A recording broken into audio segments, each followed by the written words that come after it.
Her name was Siobhan. And I wouldn't be here. Never would have set foot on this blasted piece of jetsam if it hadn't been for her.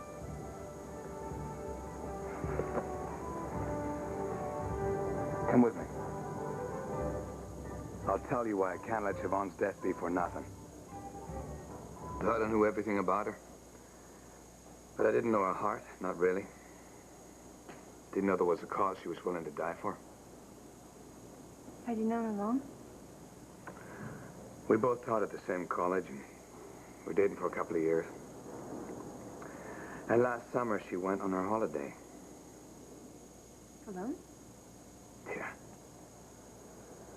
Siobhan wouldn't have it any other way. She was annoyingly independent. Said she was going hiking. On a long track to clear her head, she said.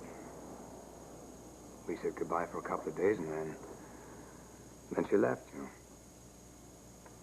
When the fall term started. No, Siobhan. No.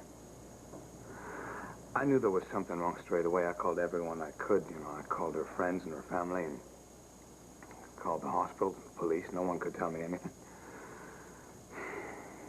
And then I thought, you know, maybe she got lost hiking, you know, so I was going to report her missing, and that's when I got this, what do you call them? You know, the lads got them from the girl stateside in World War II. Dear John letter. Yeah, that's it. She felt that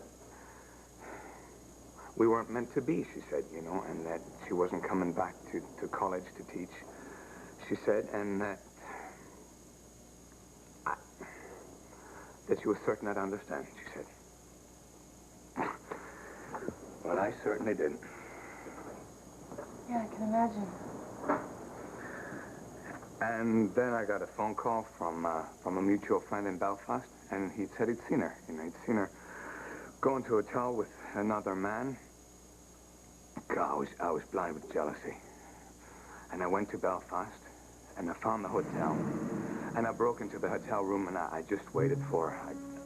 I just sat there, and I waited. And I waited. And I waited. She came in just before dawn. She wasn't steady on her feet. She was staggering almost. And I was about to make a joke about her being drunk, and she kept trying to tell me something, you know, but it wasn't coming out right, and I was getting angry. And I said that I was going to leave and that she should just sleep off her drunk alone, and then I saw she'd been shot twice.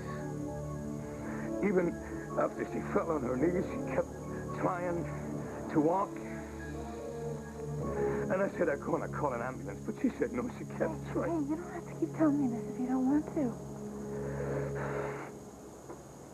Her lungs were... She sounded like she was breathing water.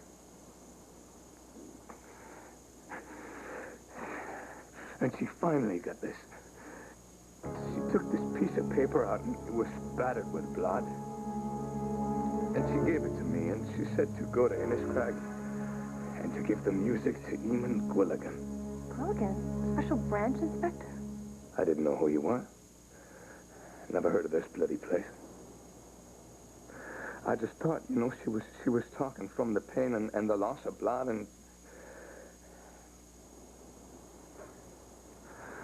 what did I know about Inniscrag and the bloody special branch? Did she tell you anything else? We heard sirens. And she said to get out before the police came, but I couldn't leave her bleeding like that, you know. But the neighbors must have seen her come in all torn up as she was, and must have called the police, you know, and then... No! She died. I knew she was dying, you know, but when finally she went so quiet and so still. I know. I know exactly. I got out of there just before the police came running up the stairs, and I came here to Inniscrag. And you found Mr. Gwilligan? No. I didn't find the Southern inspector. First time I saw him was when he found us, you and me, and you know the rest. Well, then who are those other men chasing you? I don't know. Quilligan says they're with a group called the Men of 21. I don't know who they are. Probably terrorists or something. How did Siobhan get involved with them?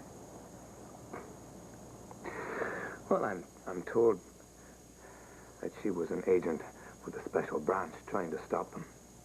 Looks like they stopped her first time. She didn't tell you. No, she couldn't have done. Quilligan told me. But, Margaret, I still owe it to her to do as she asked me. All right? I can't let this be some bloody nightmare that's just gonna fade away. Not that I ever could. Why did Inspector Quilligan say that you'd be the bait? I mean, what for? Well, apparently the Men of 21 still think that I got the music that Siobhan gave me. Damned if I know why. But they're willing to kill for it. So I agreed to be the bait. Well, actually, the music is the bait. I'm just the chum they throw overboard, draw the sharks into it.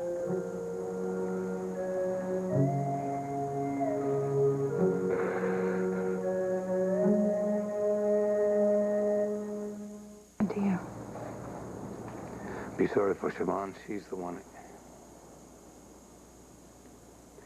You know, I've been so concerned with doing what Siobhan asked me to do, and now that there's no Siobhan, there's nothing.